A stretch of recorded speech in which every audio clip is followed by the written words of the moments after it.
As you look at a formation for 4v4 and 5v5 soccer, the most common and the best, and probably what I'd recommend everyone do, is play a diamond formation. So you'll have a defender, you'll have a forward, and then basically you'll have the equivalent of two midfielders. And what this allows is that you can basically create passing opportunities around these players, right? You can see how if we can move potentially through any sort of defensive pressure that we might have by making passes.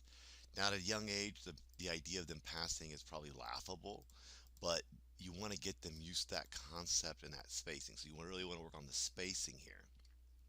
Additionally, you want to think about a soccer field as basically being three different lanes or alleys, however we want to look at it.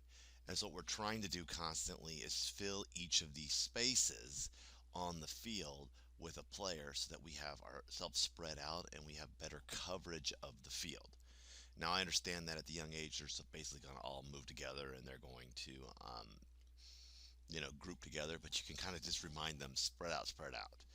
So, additionally, I'd say as you rotate through the game, make sure players get to play forward once, defense once, and then one of the midfield roles, so they get the sense of that space as well.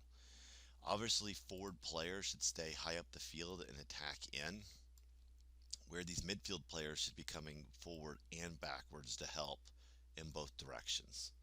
And the defender should stay back, but they could push up to midfield if the ball's on the other end as the backside of that. So let's clean up some of my lines here real quick and just kind of show you what this looks like.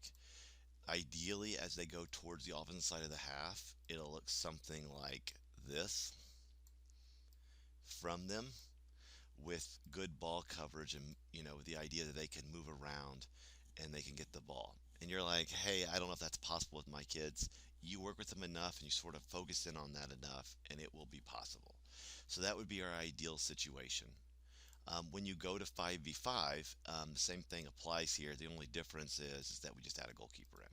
So everything else about it. So it's a real good transition that you can play between 4v4 and 5v5 without having to really change much. And it'll help these players over a 4-year process to understand the spread out, create a diamond offensively to move the ball, and then defensively work together concepts with the goalkeeper still being on the backside.